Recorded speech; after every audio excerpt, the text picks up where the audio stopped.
So I'm a Canadian Certified Physician Assistant and I currently work with the Canadian Armed Forces. We were told by one of our colleagues about this institute and the courses that they offer here.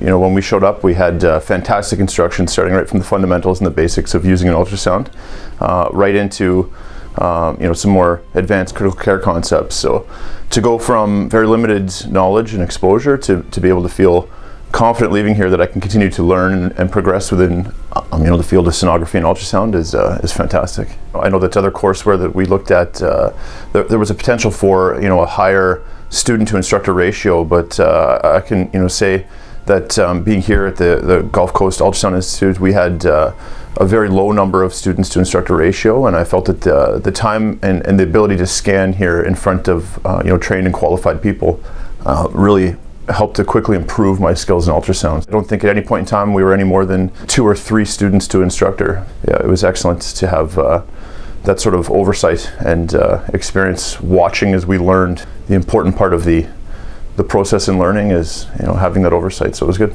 You're going to be able to go from very little to no knowledge in ultrasound and leave, I think, with the ability to progress very quickly with the fundamentals of ultrasound equipment, how to prepare your equipment, how to optimize your views for whatever target you may be looking for, and then from there you've got the knowledge and understanding to apply those skills pretty competently. So it's a great course. It's diverse. There's lots of material. And so I would say that if you're looking for any sort of ultrasound skills, then this would be the course to take. Just simply to do that, the instructor knowledge, low student to instructor ratio, and a diverse courseware.